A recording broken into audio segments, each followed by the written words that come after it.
Hi, everyone. Welcome to NAB 26. I am James. I'm here with Barak Epstein with Texas Film Gear. How are you today, Barak? Hey, James, what's going on? I'm happy to be here. Excellent. Many years at the NAB, but the first time sitting down in the Ikan booth doing one of these. Awesome. Love to hear that first.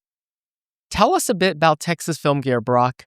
How did you start the company? You're the founder. Yeah. I mean, I've been doing pro video and cine-style gear sales and integration for a long time in Dallas since my first NAB was 2004. And I've been coming on pretty much every year. I did it for, I guess, almost 20 years with this other company. And then during COVID, I switched over and started my own thing. And I called it Texas Film Gear because I wanted a name that said what our focus was. So we're not actually selling analog film per se. Actually, we are Kodak dealers, but our focus is cine-style gear and integrations. So we look at studios like this from a cine-style vibe. Large format cameras, often cinematic lighting, things like that. But then we also get into sort of pocket studios like we're in now. So yeah, that's been our focus. Mm-hmm. Yeah. And where do you? Speaking of pocket studios, or these, some people call it podcast studios. There's podcast studios. You can call them. Infinite names for these smaller broadcast spaces. Where do you see these spaces popping up from among your clients? Yeah, no, good question. I mean, we work a lot with schools and sports, and a lot of those places have large facilities, and they may have a large studio that's been there for a long time that they continuously work on. But then they might find a smaller area in the building and be like, man, we can make more content here. Let's make a podcast studio or a pocket studio. I'm seeing a lot of that in high ed, in colleges, and then also in sports. Mm-hmm. Yeah. I usually hear more podcasts. I like that concept of a pocket studio. I think that's cute. Because not everything is podcast. Yep. Maybe we're making content, internal communications. Maybe we're doing distance learning. Maybe there's a green screen and we're doing something that we need to comp in a different set. So they could be used for lots of different applications that are similar, but could be different. And often, I love that you guys set up a drop tile ceiling at NAB, a fake drop tile ceiling, because you're showing the idea of, hey, maybe this is a non-traditional space. Maybe we can't hang a pipe grid here. Maybe the building is set in its ways and we have to stick with the drop tile. All right, well, we can use these little scissor clips and we can do this. Sometimes you might look at this and be like, hey, it's not the most pretty installation or whatever, but it doesn't matter. It's up there. You can hide cables pretty good. You can use those scissor clips. It's the quickest way to do this. And it's practical and it's low cost. And, it's something that a lot of places do. And now that you guys can do it with essentially a single cable and not have to figure out where the power is up there, and power it from a netgear switch and down below. I mean, that's a game changer in a lot of ways, I think. Thank you so much. I really appreciate you saying that. We, just like you, we recognize the shift towards these pocket studios, podcast studios over the past several years. We develop a range of PoE lighting to address that, right? You can lightweight. Some of them are super low profile, so they can hang over drop ceilings that are only 8 feet high. We also recently developed a suite of white enclosure versions. That's smart. Right? So that even appeals more to corporations where aesthetics is that important and they absolutely want nothing. Make it white. Exactly. You could now you need to make drop tile color, which is like an off-white. Yes. Right? We actually we went to a couple of different office buildings and we recognized that drop tile ceilings have a spectrum of colors. Some are off, some are stark. There's a spectrum of white. And even where the grids are, there's a spectrum of different colors that match it. Yeah, so we did our own kind of research when we try to pick the white enclosure, the right shade of white. You guys are about to get into making drop tile panels. That's what you're gonna do next. The recessed ones. You should do it. We did an install with some of your lights at a college that we actually did supply the panels from RLX. You know RLX? Yes. And they make an acoustic panel that's more acoustic than your standard architectural contractor stuff.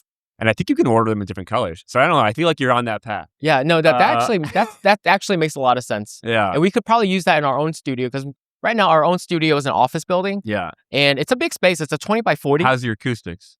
It's manageable. Yeah, you got to get the RLX in there. We got the wall acoustics, but that's a great idea. Drop ceiling acoustics. We didn't even think about thick, that. Thick, you know, but you can still pop them in, and they fit exactly in that format. NAB 2026. This is third day in, or maybe second day for you walking around. Too many days, way too many days, and the desert doesn't help. Dryness doesn't help. Yeah. You're here looking for new technology, new equipment to level up, to help your clients. Yes. What are some things that seem most interesting to you that you've seen at the show? To me, I, like you said, I'm out here servicing my clients, not necessarily I'm not operating camera too much these days, even though I did just shoot something with that new Fuji camera, and I was like, oh, that I still like to shoot. But no, my mission out here is to, find the things that my clients need. And, from a high level, people look at NAB and then a lot of the, the programming in the main room is like AI this and AI that and future this and future that. Every year there's some sort of future thing, but to me, the future stuff is like, okay, that's fine if you want to be a futurist, but my people need to like make productions tomorrow. So how do we help them make their productions tomorrow using the tools that we can get tomorrow? So that's the way I always look at NAB. And often not from like a, massively game-changing technology, even though sometimes that happens, but it's more like practical use of updated technology.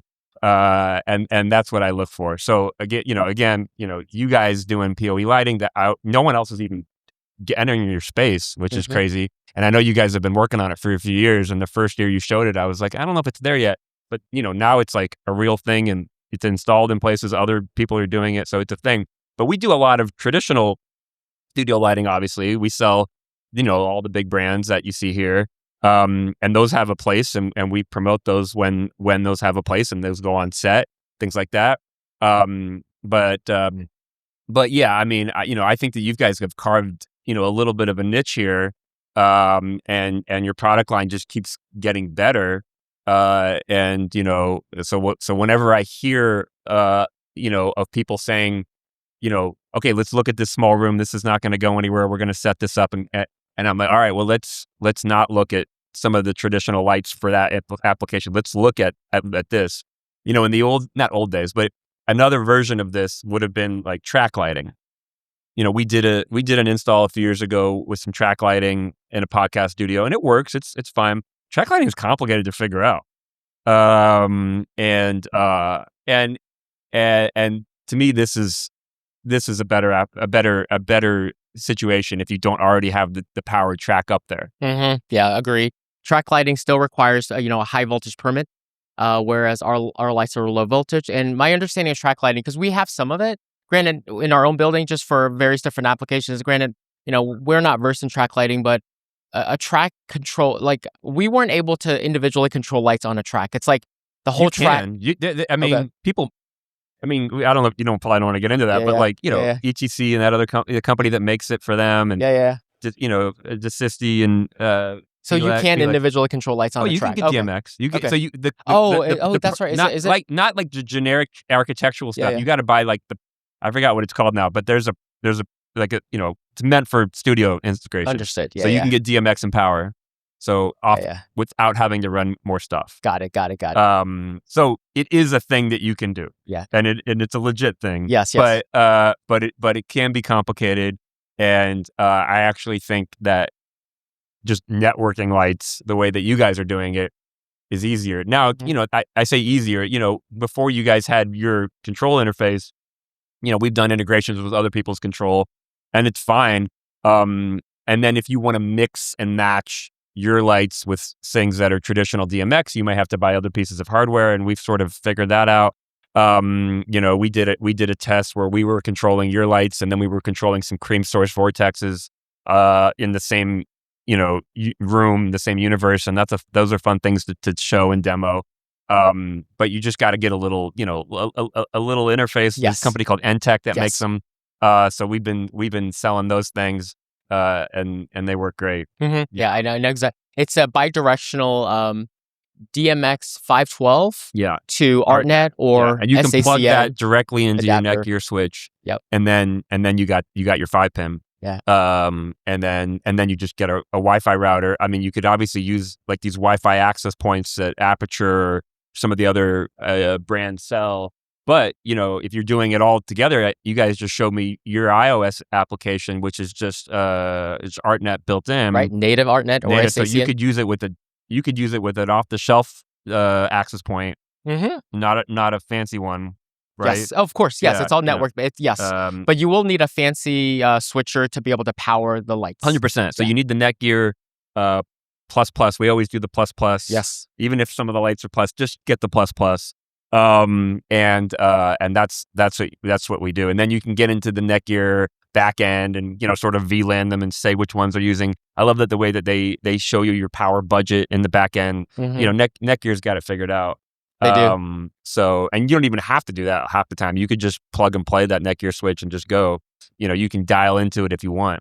But yeah, I think that, speaking of like technology that was game changing, like whenever they came out with that line, it didn't sound sexy at the time. I was like, Netgear's got a 4250, the ports are at the front, or or whatever. Their password at the back, whatever they were. They were the opposite of what they normally did. But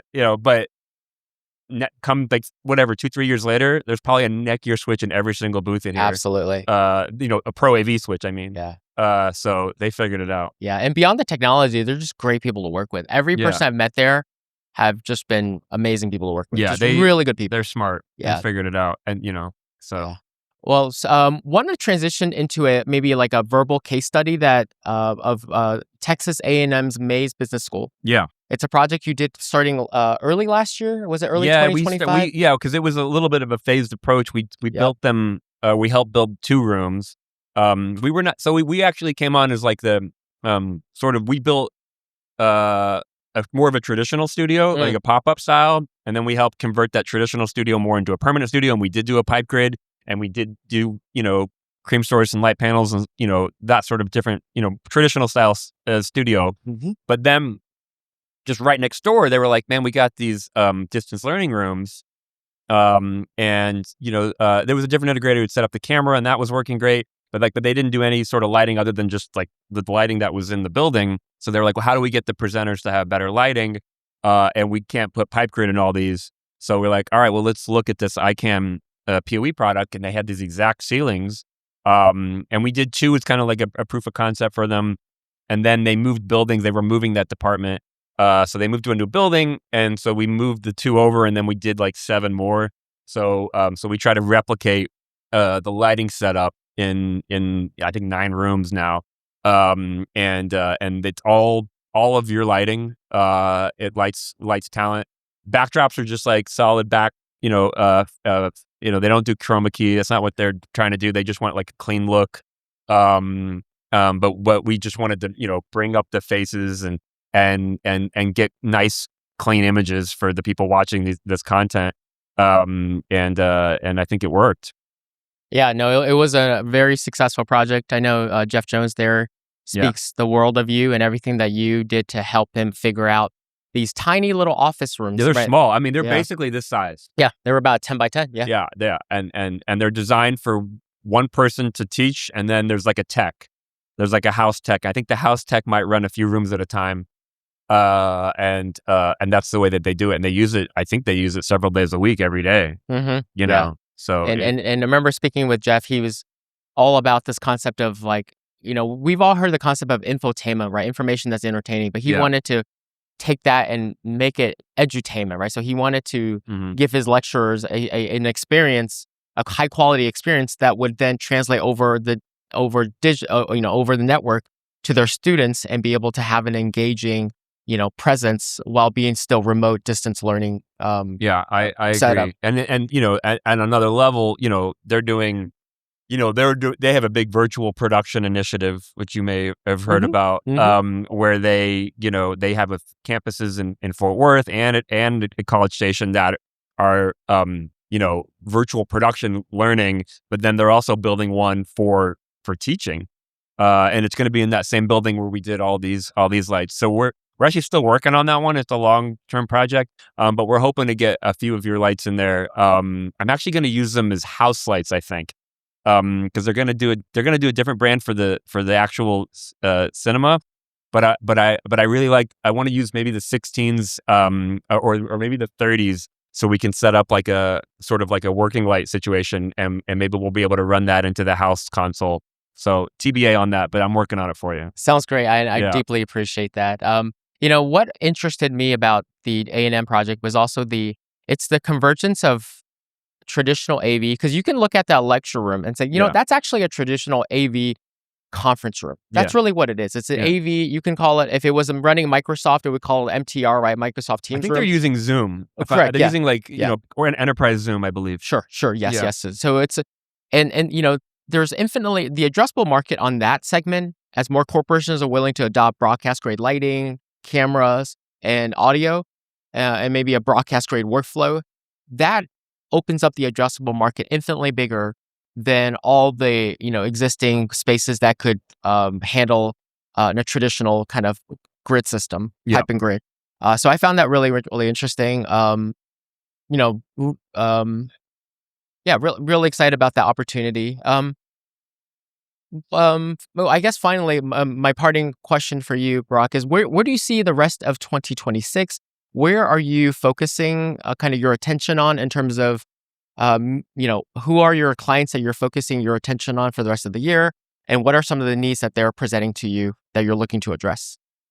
That's interesting because, like I said, we're servicing our sports and our education clients. That's our focus.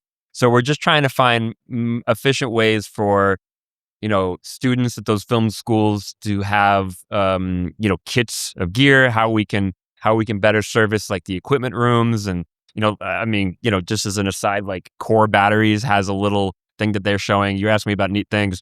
They have like a case with a modular charger system, so you can like have Anton Bauer chargers or AA batteries or Canon ELEP6s or BPUs, whatever, and you just kind of slot them around, and then you can charge them in this case.